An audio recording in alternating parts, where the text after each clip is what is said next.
In this video, what I want to show you is what a typical week looks like for me, how I structure my week, and how I try to squeeze in as much room for improvement as possible. So without further ado, let's dive right in. So I currently work Monday through Thursday, waking up at 4 a.m. every single day for a 10.5-hour shift. On Thursdays, I'll get off at 2 p.m. and that's when I can go to the range and work on my golf game. Fridays, I have those off at the moment, and so I will use those as my playing days. I'll get, on occasion, an extra weekend round in here and there, but it's not every single week. But my wife graciously gives me the salute of approval to go out and play pretty much whenever I want to, because she's awesome like that. First thing I do every week is I will sit down, and I've talked about this before in previous videos, but I'll sit down and write out my what to work on this week practice plan. That is just basically where I take, observations from the previous round, what worked, what I did well, what I didn't do well, and the things I didn't do well are what I focus on for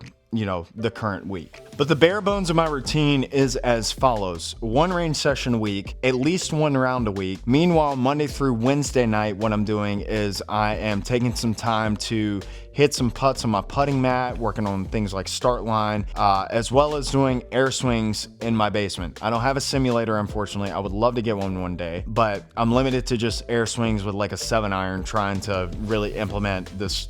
Currently I'm working on like club face control, so really trying to feel that, like the bowing of the wrist or whatever.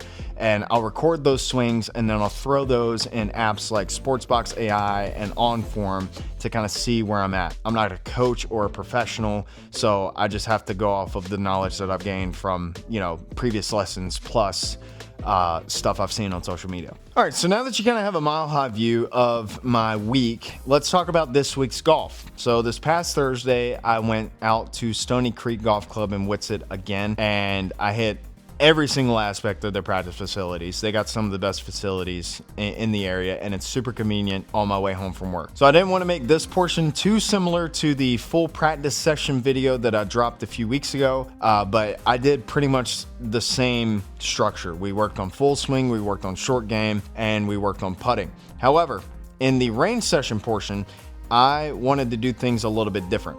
I wanted to focus on the 2 things that cost me the most during a round, and that is driving and distance control wedges. So in that 120 to 30 yard range. So after I started with warm up, I did implement some block practice, because as I said earlier, I've been working on face control, trying to close the face so that my shots don't start so far right of my target. And so I spent some time doing that. However, that created a bit of a problem afterwards. I noticed good results in the block practice where I was just taking these half swings, really trying to ingrain that. And the results I was getting from that was, things were starting left and staying left. And that's what you want in that drill. However, when I got to getting away from block practice and being externally focusing on a target, things didn't go to plan. A lot of my drives started sky hooking. I would alternate between that and would try to hit like a 60 degree or a 56. And as you see, I had the case of the shanks, man.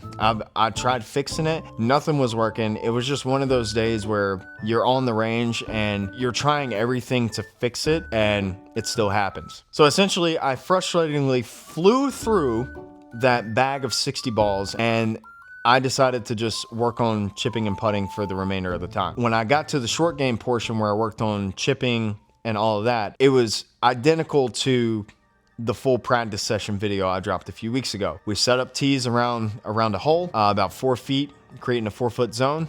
And I hit shots from various lies. I mainly used the 60 in this one because I really wanted to get like a stock low spinner. I can tell you though, I had much better results this week than I did in the full practice session video. And then from there, I went to the putting green.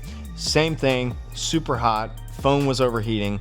So I only got the circle drill, as you see, but I forgot to mention totally that I changed my putting setup. If you can't tell, it just feels like I'm a little bit more upright. I'm not as hunched over like Jack Nicklaus, and I have noticed an improvement in start line accuracy as well as speed control. So those 2 things right there are crucial for putting, obviously. Now, as far as the round goes for this week, I went out to a new course to me called Gillespie Golf Course in Greensboro, and it's the municipal course, and I think this is going to be my new home. It is an extremely nice course for the price. It's $13 to walk, $24 to ride. You can't beat it. Monday through Sunday. It's awesome. Aside from the course, it's an incredible place to work on your game because it's got a super nice driving range. A bucket of balls is like $6. They have about 4 different putting greens, 3 of which you can chip to,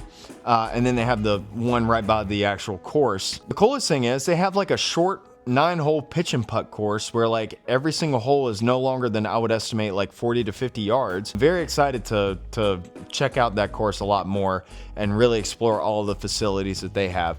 But the course itself, the layout is amazing. So I've played Ashburn Municipal, especially on this channel, mainly because it's cheap and it's the closest, cheapest course to my house. Well, this is about the same distance and it's only $3 more to walk it. Now, the layout is awesome because there's 2 separate tee boxes per 9. So even though you're hitting into the same fairway and the same green, the tee boxes are in 2 separate positions. So it's not like Ashburn Municipal where you're playing from the same tees twice, essentially. And the quality of the course, especially for the price, again, they do an amazing job out there taking care of it. The only complaint I have, the people that play out there do not fix their pitch marks. So if you go out there and you're local, for God's sakes, dude, fix your ball mark, okay? But yeah, so I played 18. Unfortunately, I was going to record all 18, but because of some changes, i.e. this mic and some other things I'll talk about here in a second, I was only able to record 9 holes because of my phone battery. I listened to you, by the way. Thank you for those of you that provided feedback on the survey that I posted in the community channel. We are adding shot tracers. A lot of you wanted course commentary. The other portion of you wanted shot tracers, and to me, a mic and shot tracers are absolutely essentials for golf content. So that video will go live next Sunday. It will feature shot tracers and on-course commentary, as well as a sponsorship announcement. More on that later. But let me just say, without giving too much away, those 9 holes were chaotic at best. That's all I'm gonna say. So that is pretty much my week in a nutshell.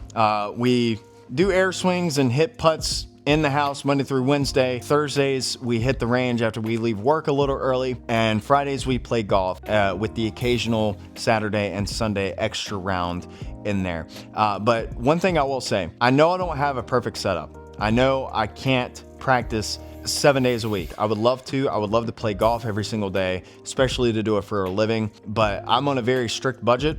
I can't afford a swing coach right now. I know I need it, but this is just the way the cookie crumbles. I'll talk more about that in next week's video. I know that if I stick to this process, it's not about taking on everything at once. It's about finding those low-hanging fruits and capitalizing on that. That's gonna help me get there. Focus on the process goals, baby. So if you're out here on a similar journey where you work a full-time job, you got a family, you got responsibilities, and you're trying to, I don't know, get to scratch or some lofty goal, let me know in the comments. What are you working on? What does your week look like? But if you did enjoy this video, please consider subscribing. You guys engaging with this content is gonna allow me to continue to bring this content to you every single week. So just know that I greatly appreciate it. If you haven't subscribed, YouTube says that 96% of you are not subscribed. So please consider subscribing. If you've made it this far, it's completely free. It takes 2 seconds of your time and it helps me out way more than you know. So I hope you enjoyed this video. And again, if you want to follow along, consider subscribing, hit the like button, all that stuff. And stay tuned for next week's video where I play 9 holes at Gillespie Golf Course. All right, thank you for watching. Take care, and I'll see you next week.